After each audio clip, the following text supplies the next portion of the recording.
예수의 무덤이 없습니다.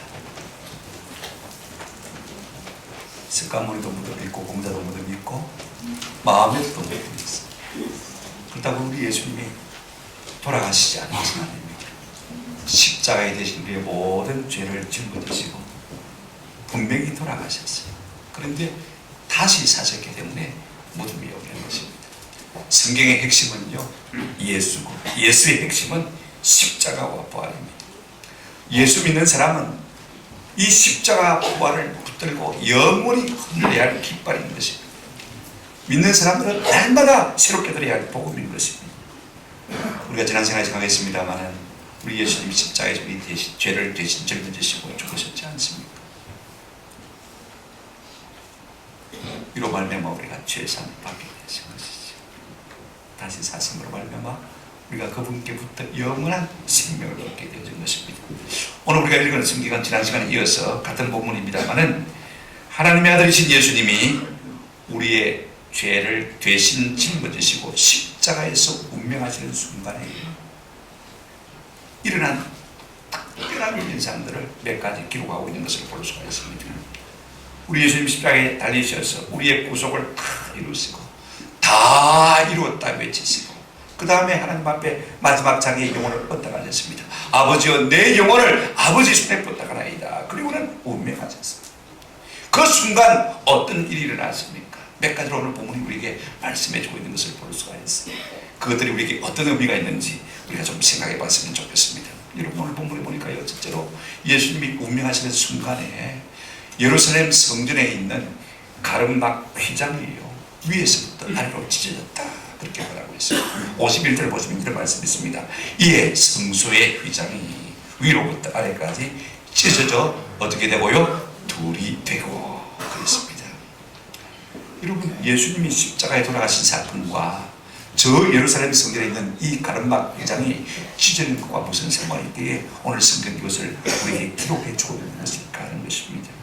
여러분 휘장이 뭐냐면요, 예루살렘 성전에 가면 크게 두 개의 방이 있습니다. 하나는 성소라는 방입니다. 거룩한 장소죠. 거기서 제사장들이 백성의 죄를 위해서 제사를 드리는 곳입니다. 그런데 가름막이 쳐져 있고 그 안쪽에 정사각형으로 생긴 방이 하나 있는데 그게 뭐냐면 지성소입니다. 지극히 거룩한 성소 혹은 성소 중의 성소, 그런 뜻을 가지고 있습니다. 거기는요 제사장들도 함부로 나갈 수 없고 1년에 단 한 번 제사장의 우두머리인 대제사장만이 대속죄일에 백성의 죄를 짊어지고 그곳으로 나아갈 수 있는 곳이었습니다. 하나님이 지정하신 사람만 1년에 단 한 번 나올 수록 허용된 곳인 것을 볼 수가 있습니다. 그러므로 이 성소와 지성소를 가로막고 있는 이 가름막인 휘장은 무엇을 의미하느냐면요, 출입 금지를 의미하는 것입니다. 아무나 함부로 내게 나올 수 있다 없다? 없다. 하나님께 아무나 함부로 나올 수 있다는 출입 금지의 성격을 띠고 있는 것입니다. 그런데 여러분 예수님께서 십자가에서 자기 몸이 깨어지고 찢어지자 이 성소의 휘장이 놀랍게도요 위에서부터 어떻게요? 아래로 찢어져 둘이 되었다. 저는 놀라울 뿐이에요. 여러분 이 휘장이요 우리가 흔히 말하는 커튼이 아닙니다. 카페트 있죠, 카페트, 그죠? 카페트도 보통 두께의 카페트가 아니고 적어도 15cm 정도의 두께의 카페트.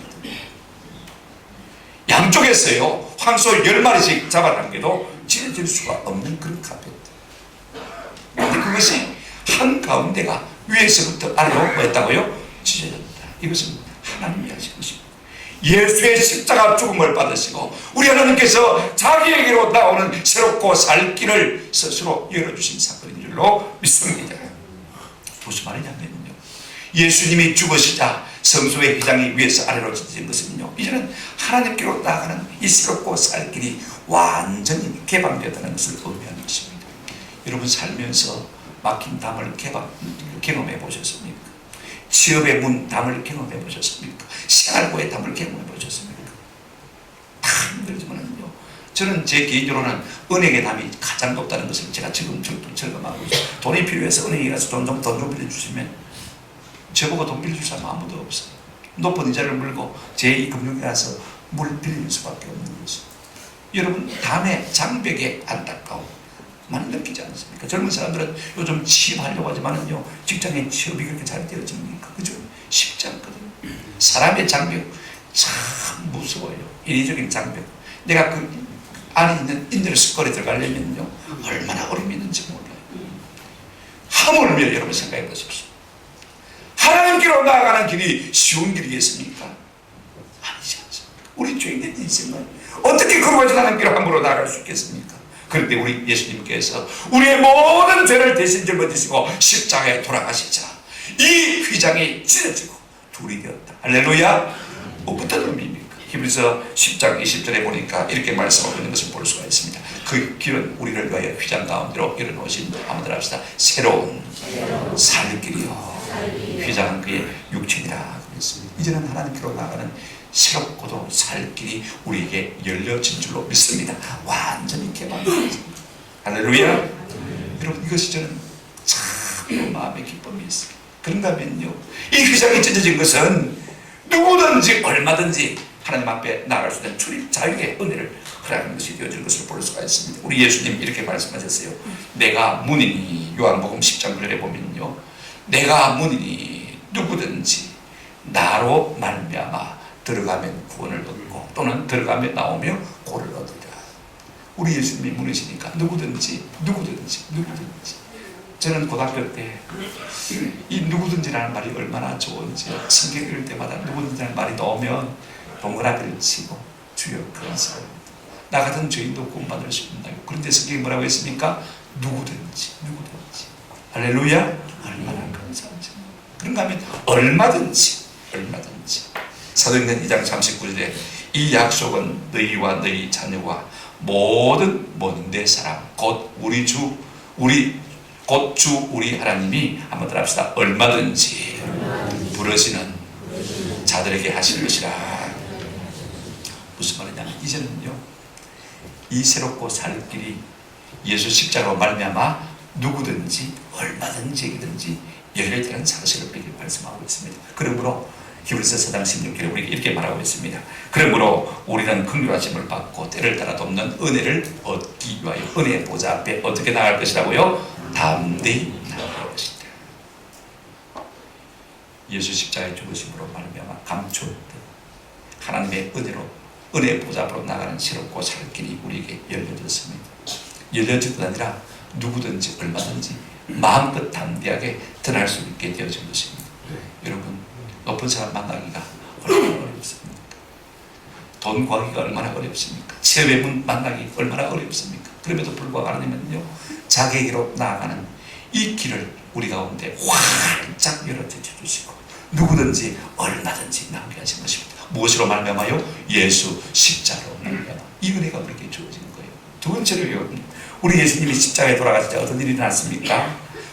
무덤이 열리고 많은 죽은 자가 살아난 것을 우리가 볼 수가 있습니다. 51절 하반절부터 제가 읽어드리겠습니다. 이에 성도의 휘장이 위로부터 아래까지 찢어져 둘이 되고 그 다음에 이렇게 말하고 있습니다. 땅이 뭐하고요? 진동하고 그 다음에 뭐하고요? 바위가 터지고 52절을 보십시다. 그 다음에 뭐 했습니까? 무덤이 열리며 자던 성도들이 몸이 많이 일어나니 예수님 십자가에 돌아가시자마자 놀라운 일이 벌어졌는데 그게 뭐냐면 땅이 막 흔들리더니 바위가 깨어지고요. 그 다음에 무덤의 문이 열리는 것을 볼 수가 있습니다.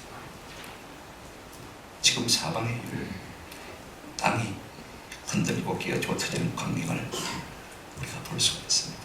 봄에 걸어붙었던 나무들이 지금 생명을 갖다가 툭툭툭툭 펼쳐내는데 여러분 보십시오. 그런 소리가 들리지 않습니까? 깨어지고 터지고 열리는 소리가 들리지 않습니까? 여러분 나가시면서요, 온천전에 있는 이 벚꽃나무를 한번 보시기를 바랍니다. 아마 깨지고 터지고 열리는 이런 소리를 아마 여러분들이 느낄 수 있을 것 같아요. 오늘 부활절 아침을 신호탄으로 해서 말입니다. 이 온천전 앞에 있는 이 벚꽃나무들이 팡팡팡팡팡팡 막 솟구치고 저 함성을 여러분 한번 들어보시기 바랍니다. 예수님께서 돌아가시는 그 순간에 마치 이와 같은 현상들이 일어난 것을 볼 수가 있습니다. 땅이 진동하고 바위가 터지고 말입니다. 무덤이 열렸습니다. 여러분, 땅이 뭐 때문에 진동하는 것입니까? 뭐 때문에 바위가 깨어지는 것입니까? 한번 더 합시다. 무덤을 열기 위해서. 여러분, 우리나라 무덤은 땅에다 묻지 않습니까? 땅에 심는데, 그죠? 근데 유대나라 무덤은 그렇지 않습니다. 바위가 많기 때문에 그 바위에 굴처럼 파고 말입니다. 거기다가 시신을 이어놓고 그 다음에 어떻게 합니까? 우리나라의 그 연자매들 있잖아요. 그런 걸 갖다 굴려가지고 무덤을 딱 닫아놓는 무덤이 이 유대 나라 무덤인 것입니다. 자 보십시오. 담이 진동하고 그 다음에 뭐예요? 바위가 뭐하고요? 터지고. 뭐 때문에 그렇게 땅이 진동하고 바위가 터진 거예요? 그래야 무덤이 뭡니까? 열리는 거예요. 놀라운 일이 벌어지는 것을 볼 수가 있습니다. 무덤이 열리는 것으로 끝나는 것이 아닙니다. 보세요. 분명히 우리에게 이렇게 말하고 있는 것을 볼 수가 있습니다. 성도의, 자던 성도의 몸이 어떻게 했다고요? 많이. 자던 성도의 몸이 많이. 이 말은 죽은 성도가 일어났단 말인 것입니다. 한두 사람이 아닙니다. 많은 성도. 한두 사람만 본 것이 아닙니다. 많은 성도들이 그렇게 보았다는 말인 것입니다. 그렇다면 여러분 생각해 보십시다. 무덤이 열리고 죽은 자가 일어난 이 놀라운 일이 어떤 의미를 지금 우리에게 가지고 있느냐. 놀라운 것.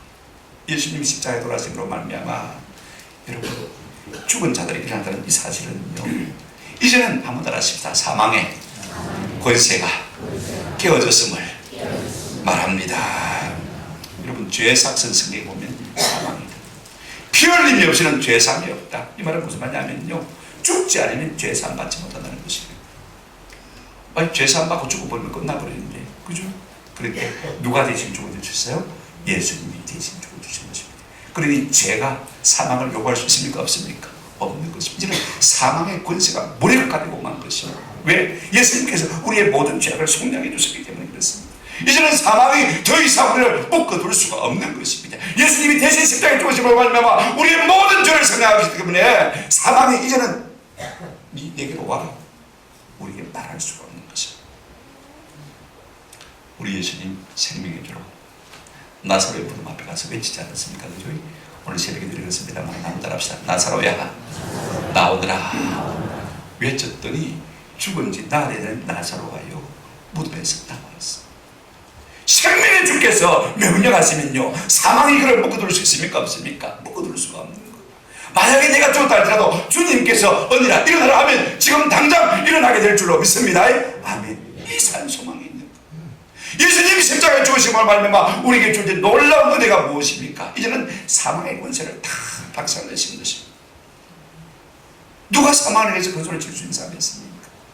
누가 사망을 위해서 선전포고를 할 수 있는 사람이 있습니까? 아무도 없어. 그런데 예수 안에서 죄사함 받은 확신을 가진 성도들은요, 사망을 위해서 큰 소리 칠 수 있는 것입니다. 고린도전서 15장 55절에 보시면 사도 바울은 우리에게 이렇게 말하고 있는 것을 볼 수가 있습니다. 사망아 너의 승리가 어디 있느냐? 사망아 내 이기는 것이 어디 있느냐? 사망아 내 쏘는 것이 어디 있느냐? 한번 나를 이길 때면 이길 봐라. 한번 나를 쏘려면 쏴봐라. 여러분 사망 앞에서 누가 이렇게 큰 소리 칠 수 있는 사람이 있습니까? 대통령이 큰 소리 치겠어요? 한번 생각해 보세요. 돈 많은 사장이 큰 소리 치겠어요? 훌륭한 의사가 그렇게 큰 소리 칠 수 있는 사람이 있습니까? 아무도 없습니다. 예수 안에서 십자가 보혈로 말미암아 죄 사함 받은 사실을 확실한 사람들만이 사망 안에서 큰 소리 칠 수 있는 귀한 은혜가 우리 가운데 주어진 줄로 믿습니다. 우리 예수님이 십자가에 돌아가시고 우리의 죄를 대신하는 것 말미암아 우리에게 사망의 권세를 깨닫는 놀라운 은혜를 주신 줄로 믿습니다. 그러니 얼마나 감사해요. 또 하나 이런 어떤 의미가 있습니까? 여러분 죽은 자가 다시 산다는 것은요, 한번 더 합시다. 사단의 권세가 깨어졌음을 의미합니다. 우리가 죄를 지으면 사단이 검사가 되었어요. 우리 하나님 앞에 가서 뽀로로 일러줍니다. 참소하는 거예요. 저 인간 죄 졌는데 살 죽입니까? 죽여야 마땅하지 않습니까? 마귀 사단이 만다고요? 검사가 되어서 우리를 참소한다고 했습니다. 그런데 여러분 예수님이 십자가에 돌아가심으로 말미암아 죄 산 받았습니까? 안 받았습니까? 받았습니다. 그러면 마귀가 더 이상 우리를 말할 수 있습니까? 고소할 수가 없는 거예요. 보세요. 성경에 보면 히브리서 2장 14절에 이렇게 말씀하고 있습니다. 앞부분은 제가 빼두고요, 새까맣게 본 부분만 보십시다. 죽음을 통하여 죽음의 세력 잡은 자 곧 마귀를 마시고요 멸하시고, 우리 주님께서 대신 우리의 죄를 짊어지시고 우리의 죄를 속량하시고 말미암아 죽음의 세력, 죽음의 권세, 죽음의 힘을 가진 뭘 멸하시고요? 마귀를 멸하시고. 마귀를 멸하시고. 우리 주님이 땅에 오신 목적이 무엇입니까? 사단을 멸하시기 위해서 오신 거예요. 사망의 권세를 가진 이 사단 마귀를 멸하기 위해서 이 땅에 오신 것입니다. 그러니 여러분 우리 주님이 우리 죄를 대신하심으로 말미암아 사단의 모든 참소를 일거에 다 말소시킨 것입니다. 더 이상 우리를 하나님 앞에서 정죄할 수 있습니까? 없습니까? 할 수 없는 것입니다. 사단의 권세를 깨뜨린 것입니다. 사단이 우리 보고 이제는 더 이상 정죄할 수가 없는 것입니다. 바로 예수 십자가 사건, 이와 같은 놀라운 은혜를 우리에게 준 것입니다. 세 번째로요, 자, 예수님 십자가에 돌아가시자 무덤이 열리고 죽은 자가 살아났다는 것은 무엇을 우리에게 의미하는 것입니까? 한번 따라합시다. 우리에게 영원한 생명이 주어졌음을 의미합니다. 여러분, 성경에 보면 죽은 자가 다시 살아난다는 일들이 종종 있는 것을 볼 수가 있습니다. 구약시대는요, 엘리야 선자가 저 그리시네가에 과부의 아들을 살려준 것을 볼 수가 있습니다. 엘리사 선자가요, 수냄 여인의 아들을 살려준 것을 볼 수가 있습니다. 죽은 아들이 살아났습니다. 우리 예수님 땅에 계실 동안에요, 회당장 야이로의 딸 8살 난 딸입니다. 금방 죽었어요. 우리 주님께서 다시 소녀야 달리 닥쿵 일어나거라 라고 말씀하시니까요, 그 소녀가 일어났습니다. 뿐만 아닙니다. 저 나일성 과부의 아들이 죽어서 이제는 장례가 나갑니다. 상례 매해가지고 초상집을 나가는 거예요. 성 밖으로 나오는 것입니다. 성 안에 있을 수가 없으니까. 그때 우리 예수님께서 성 안으로 들어오시다가 그 장례 행렬을 만나시고 그 상례를 딱 뭉쳐 세우시고 그 관에 손을 얹으시고 예수님 뭐라고 말씀하셨습니까? 청년아 일어나라. 그랬더니 이 청년이 일어나 앉고 말도 하고. 할렐루야. 우리 주님 생명의 주님이 오시니까요, 사망의 권세를 메어줄 수가 없었던 것입니다. 마지막으로 여러분, 우리 예수님께서는 죽은 지 나흘이 되었을 말입니다. 이미 장사된 무덤 속에 들어있는 나사로를 향해서 그 무덤 앞에서 뭐라고 외치셨습니까? 나사로야 나오너라 하니까 그 사망이, 그 죽음이 그를 메어주지 못하고 내어준 것을 볼 수가 있습니다. 나사로가 일어나 나왔습니까? 나왔습니까? 나왔습니다. 여러분, 제가 이야기를 하면 어떤 생각이 듭니까? 믿어집니까? 허황된 이야기처럼 들립니까? 우리의 어떤 분은요, 성경 읽어보니까 말참 거짓말인데요, 요즘은 안 그런지 잘 모르겠습니다. 늘 모일 때마다 그런 이야기를 잘 하죠. 허황되게 들리는 것이죠. 여러분, 우리 복음 전도자인 사도 바울은요, 아그리빠 왕 앞에서 신문을 받으면서도 사도행전 26장 8절에 보니까 이렇게 말씀하셨어요. 자기가 신문을 받은 입장인데 왕 앞에 대놓고 이런 말을 합니다. 같이 한번 읽어보실까요? 시작. 당신들은 하나님이 죽은 사람을 살리심을 어찌하여 못 믿을 것으로 여기나요? 하나님이 천지 만물을 우리를 지으셨다면 죽은 우리를 살릴 수 있습니까? 없습니까? 당연히 살릴 수 있는데 많은 사람들은요, 죽은 자는 안 된다 하고 좌절하고 낙심하는 것을 볼 수가 있어요. 저는 여러분들이 우리를 지으신 하나님께서 우리를 살리시는 하나님의 능력을 믿으시는 은혜가 있기를 주님의 이름으로 축원합니다. 제 간증을 좀 할게요. 제가 10살 때 우리 아버님이 돌아가셨어요. 68년 때 초등학교 3학년입니다. 11월 16일 수요일이었습니다. 자도했으니까 여러분들 알고 있지 않습니까? 수요 예배를 마치고 왔는데 우리 아버님이 저보고 야야 가서 목사님 좀 모시고 오라고 하더라고요. 그리고 우리 어머님을 좀 찾아오라고 하더라고요. 어머님이 저 마실 갔어요. 그리고 모시고 오니까 어머님 보고 우리 아버님 말씀하시기를 여보 나 모욕 좀 시켜달라고 하더라고요. 그래서 제가 목사님 모시고 갔다 오니까 우리 아버님이 모욕을 다 하시고 양복을 갈아입으시고 그 다음에 아랫목에 앉아 계시더라고요. 목사님 오셔서 예배를 인도하시고 장로님이 오셨어요. 여전사님도 오시고 예배를 다 마치시고 우리 목사님 축도하시고 예배를 다 마쳤어요. 축도를 마쳤어요. 우리 아버님 그러시더라고요. 목사님 죄송합니다. 제가 먼저 눕겠습니다. 그러더라고요. 제가 먼저 눕겠습니다. 그리고 자리에 누우시고 그대로 운명하셨어요. 제 어린 마음에 어떤 마음이 들냐면 예수 인상은 다 이렇게 죽는구나 그렇게 생각했어요. 근데 제가 목사가 되어보니까 그렇게 돌아가신 분이 별로 없더라고요. 몇 년이 지났습니다. 제 어린 동생이 초등학교 1학년 7살 때 입학을 하고 가만히 그 당시에 흑백사진을 보니까요, 우리 사형제 중에서 사진만 찍으면 현상을 해보면요, 그때 야식을 카메라가 하나 있었는데 그때 집에서 암실이 하나 있었어요. 아버지한테 배워가지고 예전에 보는데 사진만 찍으면 이 셋째 동생 입술이요 하얗게, 다른 사람보다 유독 하얗게 나오는 거예요. 이상하다. 엄마가 이거 이상하다. 그래 병원에 한번 데리고 와봐. 그래서 진주에 있는 병원에 데리고 왔는데 큰 병원에 데리고 와보라고 했어요. 대구 동산병원에 갔는데 백혈병원을 쓴다는 거였어요. 그래 1년 거기 입원해 있었어요. 근데 1월 달에 아마 4월을 넘기지 못할 것 같으니까 저 미국에 실험용으로 보내든지 아니면 집으로 데려가라고 해요. 우리 엄마가 그랬어요. 죽어도 죽었다는 소식도 못 듣는 그곳에 아들을 보낼 수 있나? 죽어도 내 품에 죽는 것이 낫다. 그래서 데리고 왔어. 1월 이제 4월을 못 넘긴다고 하니까요, 늘 마음이 조마조마하잖아. 그래도 4월이 넘어갔어. 못 심기도 넘어갔어. 농사들도 다 여름 방학도 다 지나가서 저희들은 학교 갔다 올 때마다 이 동생이 죽어 있으려나 마음에 늘 마음을 졸였어요. 9월달에 다가왔습니다. 월요일 아침인데 아이가 밥을 먹다 말고 그러더라고. 엄마 나 어제 예수님 꿈에서 만났다. 천국에 갔다. 이야기를 하는데요. 제가 중학교 2학년이었습니다만은요. 요한계시록을 몇 번 읽어도 그렇게 상세하게 이 동생이 하는 이야기처럼 들어본 적이 없어요. 이야기를 거의 마칠 무렵에 이 실제 동생이 그런 얘기를 했습니다. 엄마, 예수님께서 7밤 자고 날 데리고 가십니다. 몇 밤요? 손을 들어가지고 7밤 자고 날 데리고 가십니다. 울지 말래, 예수님. 그 소리 듣고 우리가 제일 많이 그랬어요. 밥을 먹다 말래. 7밤 자고 데리고 갑니다. 울지 말래. 제일 많이 그랬어요. 그때만 해도 저는 의사가 됐으면 좋겠다는 생각을 갖고 있었어요. 근데 그 이후로 의사가 되면 뭐하노? 살면 뭐하노? 뭐합니까? 죽습니까? 안 죽습니까? 죽어. 그러나 영원한 천국이 있음을 자꾸히 알려야 되겠다. 그래서 그때부터 제가 목사 되기로 작정하고 한 번도 한눈을 바라본 적이 없어요. 대학 1학년 때부터 담임 전도사를 시작해가지고 지금까지 한 번 바라본 적이 없어요. 저는요, 우리 인생의 죽음이 죽음으로 끝나는 것이 아니라 영원한 생명으로 이어진 줄로 믿습니다. 잘 보십시오. 인생이 이것으로 끝나버린다, 끝이다. 그런 사람들은요, 어떻게 살 수밖에 없냐면 노세, 젊어서 노세, 늙어지면 못 논다는 거예요.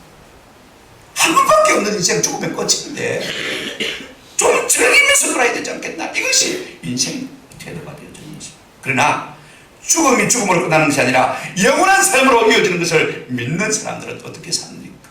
내가 좀 고생해도 조금 수고해도 내가 하나님 앞에 바로 서야지. 하나님 앞에서 복 받아야지. 내가 좀 더 수고하지. 조금 더 사랑하지. 그러면서 살 수밖에 없는 것이. 오늘 우리에게 좀 이와 같은 후자의 은혜가 있기를 주님의 이름으로 축원합니다. 저는요, 부활의 아침이 얼마나 그리운지 몰라요. 우리 아버님 뵐 수 있고 내 동생을 만날 수 있다고 생각하면 지금도 그리워요. 솔직하게 지금 주님이 불러가지고 옛날에는 좀 두려웠는데요. 지금은 그렇게 안 해보고 아내는 괜찮겠고 우리 아들들이 없으면 조금 아쉬울 것 같고 그죠? 저는 좋을 것 같고. 여러분, 우리 예수님이 십자가에 돌아가시고 말미암아 우리에게 주신 것이 무엇입니까? 한번 더 합시다. 영원한 생명을 주셨습니다. 우리 주님이 우리 가운데 영원한 생명을 안겨주십니다. 자신의 몸을 깨뜨려서 하나님 앞에 나아가는 새롭고 살 길을 열어주실 뿐 아니라요, 누구든지 얼마든지 주님 앞에 나갈수록 은혜를 베푸실 뿐만 아니라 사망의 권세를 깨뜨리시고 사단의 권세를 깨뜨리시고 우리에게 영원한 생명을 안겨주신 이 주님을 생각하면 자다가도 벌떡 일어나서 우리 하나님 앞에 감사치 않을 수가 없는 것입니다. 세 번째로요, 예수님이 돌아가실 때 어떤 현상이 일어났습니까? 54절 보시면요, 이런 말씀이 있습니다. 백부장과 및 함께 예수를 지키던 자들이 지진과 그 일어난 일들을 보고 그 다음에 심히 뭐하고요? 두려워하여 이르되 이는 진실로 무엇이었다? 하나님의 아들입니다. 예수님께서 돌아가시다 이 로마의 사형 집행관인 백부장이 말입니다. 사형 책임자입니까? 이 모든 일이 되어진 것을 유심히 살펴보고 경험한 나머지 내린 결론이 무엇입니까? 예수 그리스도, 그분은 누구라고요? 하나님의 아들이다. 여러분, 로마 군대의 중대장이면요 상당히 권한이 있습니다. 우리나라도 마찬가지. 우리가 전시가 되어지거나 비상경화가 되어지면요, 여러분 헌병대위가 경찰서장이 되어져. 의무 중대장이요, 이 대학병원 병원장이 되어집니다. 그만큼 급발입니다. 오늘 이 백부장은요, 예수님께서 십자가에 달리시고 돌아가시기까지 6시간 동안 그 땅 가운데 있으라는 모든 일들을 다 보고 듣고 경험했어요.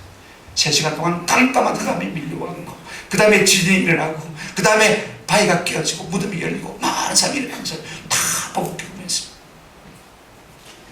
그런데 그 이상의 것을 보았습니다. 그런 이 모든 일련의 사건들을 경험하고 난 다음에 내린 결론이 무엇입니까? 한번 합시다. 예수는 진실로 하나님의 아들이었도다. 그는 로마를 대표하는 사람입니다. 그의 한마디는 법적인 효력이 있고 역사적인 증거물로 채택될 수 있는 근거 있는 말인 것입니다. 그가 말하기를 예수는 진실로 뭐였다고요? 하나님의 아들이었다. 전설에 의하면 나중에 그가 예수 그리스도의 신실한 제자가 되었다는 말이 있습니다. 저는 오늘 이 백부장의 말을 우리의 말로 고백할 수 있는 은혜가 있기를 주님의 이름으로 축원합니다. 아무튼 합시다. 예수님은 하나님의 아들이십니다. 우리의 구원자이십니다. 베드로가 그런 고백했지 않습니까? 주는 그리스도시요 살아계신 하나님의 아들입니다. 예수님은 우리의 구원자이시며 우리의 하나님이십니다 라고 고백했지 않습니까? 이 고백을 가진 자마다요 누구든지 구원을 얻는다고 했습니다. 마태복음 10장, 로마서 10장 10절에 보면 사람이 이 사실을 마음으로 믿어 의에 이르고 입으로 신하여 어떻게 한다고요? 구원이. 한번 합시다. 예수님은 나의 하나님, 나의 구원자이십니다. 이 고백을 우리가 하기 위해서 자리에 모입니다. 그와 같은 고백이 있는 자에게 의와 구원을 주신다고 말씀하고 있습니다.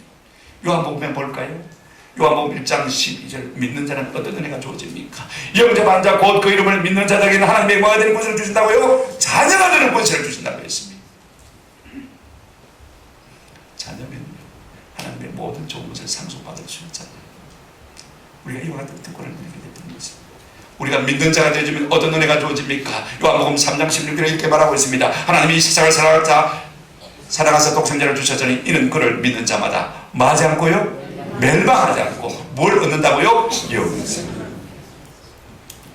이 땅의 삶에 여러분 집착하지 않은 은혜가 있기를 바랍니다. 저는 끝까지 연금 안 낼 거예요. 제 옆에 목사님들이 연금 넣으라는 거예요. 노예 어떻게 할게요? 다 있는데 70원 되자마자 한 불러가시면 안 줘도 되는 거 아닙니까? 그죠? 너무 이 땅의 삶에 집착하지 않을 수 있는 은혜가 있기를 주님의 이름으로 축원합니다. 뭐가 있습니까? 우리에게 뭐가 있어요? 영생이 있다고 했습니다. 영생. 또 한번 볼까요? 요한복음 5장 24절 한번 같이 읽어보시죠. 요한복음 5장 24절 다 같이 시작. 내가 진실로 너희에게 이르노니 내 말을 듣고 또 나아오는 신을 믿는 자는 영생을 얻고 심판에 이르지 아니하니 사망에서 생명으로 영생을 얻었고 이미 얻은 것이야. 사망에 이를 수 있습니까? 없습니까? 이를 수 없습니다. 이미 생명으로 오게 된 거예요. 우리가 하나님 앞에 심판 앞에 설 필요가 있습니까? 없습니까? 설 필요가 없습니다. 이미 심판은 사라졌어요. 한번 더 합시다. 이제는 하나님 시상대 앞에 서는 일만 남았습니다. 상 받은 일만 남아 있는 거죠. 믿는 자에게 이와 같은 복음을 우리에게 주시는 것입니다. 이제 말씀을 뺐습니다. 장자학 교수라는 분이 쓴 마지막 남은 생명이라는 책이 있는데요. 이 이야기는 실화입니다. 군 교도소에 두 명의 사형수가 있었어요. 한 사람은 전방에서 총기 난사로 민간인을 죽여서 사형수를 받은 사람이고, 한 사람은 울람전에 갔다가 막 욱하는 습격을 못 이겨서 총기 난사로 전두를 죽여서 사형수를 받은 사람. 그 중에 한 사람이 이제 사형일이 다가오면서 마음에 소원이 하나 생겼어요. 내가 쇠고기라도 실컷 먹고 죽었으면 좋겠다. 누구도 그의 사정을 들어줄 사람도 없고 사식을 넣어주는 사람도 없습니다. 그래서 생각도 못해서 자기 몸을 대학 병원에 해부용으로 팔았습니다. 승금을 10만 원 받았어요. 자기가 죽으면 내 시신을 가지고 와서 해부하고, 그때만 해도 시신이 깨졌으니까 말입니다. 그래서 선물을 10만 원. 그 10만 원을 가지고 이제 쇠고기를 매일 좀 넣어달라 해서 사식을 먹는 거예요. 3만 원치를 못 먹고 손가락을 놓고 말았어요. 옆에서는 맛있냐 얼마나 먹고 싶겠어요. 먹다가 맛은 무슨 거, 그저 내 몸뚱아리 팔아서 먹는 건데, 그러면서 더 이상 먹지를 못하고 숟가락을 들고 말았어요. 눈물을 흘립니다. 그리고는 형장으로 걸어 나갔습니다. 그런데 또 한 명의 사형수가요, 이 모습을 보고 그럽니다. 저건 아닙니다. 한 끼 잘 먹은 건 뭐하고 한 끼 못 먹은 건 뭐하냐, 그런 생각을 했습니다. 어느 날 교회에서 전도 겸 유문 겸 찬양팀이 나와서 교도소 복도에서 찬양을 부르고 은혜를 받았어요. 가만히 생각해보니까 내가 죽기 전에 나도 좋은 일 하나 있으면 좋겠다. 확인해보니까 15,000원짜리 돈 있는 거. 그게 지도하시는 목사님 불러가지고, 목사님, 나는 얼마 있다 죽을 사형수입니다. 내가 가지고 있는 돈 15,000원밖에 없습니다. 이거라도 좋은 일에 써주십시오. 15,000원 드렸더니 이 목사님이 또 교도소 담당 목사님께 드린 거예요. 마치 교도소 체포를 다시 꾸미는데 그 목사님이 15,000원 가지고 광대상을 새로 사는 거예요. 입당 예배를 드린 날에 이 목사님이 광고를 했습니다. 이 광대상은 사형수가 마지막으로 자기의 돈을 들어서 드린 헌금으로 구입한 강대상입니다. 많은 사람들이 감동을 받았습니다. 이 소문이 자꾸 번져나가서 마침내 법무부 장관 귀에까지 들렸습니다. 이분이 그 이야기를 듣고는요, 사형수를 하면서 무기징역으로 감형을 내려주셨습니다. 할렐루야. 제가 무슨 얘기를 하려고 하냐면요, 사망이 왕돌하는 인생은 고기가 먹고 싶다고 자기 몸을 시체를 판 사형수와 같습니다. 죽음을 담보로 자기 인생을 자기가 먹고 있는 것이죠. 무슨 소망이 있겠습니까? 내가 조금 더 잘 사는 것, 조금 더 잘 먹는 것, 조금 더 인생을 엔조이하는 것, 결국 자기 죽음을 담보로 하고 그렇게 살고, 그게 뭐가 성취겠습니까? 그게 무슨 큰 기쁨이겠습니까? 여기에 무슨 희망이 있겠습니까? 오히려 기쁜 절망과 흥만 있을 뿐인 것입니다. 그러나 죽으로 산다는 이 소망을 가진 사람은 내 것을 얼마든지 남에게 줄 수 있는 사람인 것입니다. 왜? 주님께서 우리의 보장이 되시고 우리의 성급이 되시고 우리의 멸류관이 되시고 우리의 영원한 생명이 되시기 때문에 얼마든지 나를 내어줄 수 있습니다. 여러분, 어떤 편의 인생을 살고 싶습니까? 부활 승리를 담보로 하고 날마다 내 것을 남을 위해서 내어줄 수 있는 그런 복된 삶을 사시는 은혜가 있기를 주님의 이름으로 축원합니다. 죽음 앞에 두려워 벌벌 떨지 아니하고 사도 바울처럼 사망아 내 이기는 것이 어딨냐, 내 쏘는 것이 어딨냐, 한번 이겨볼 때면 이겨봐, 한번 쏠 때면 쏴봐라. 선전포고를 하고 담대하게 죽음을 맞서 설 수 있는 저와 여러분 되시기를 주님의 이름으로 축원합니다. 아멘.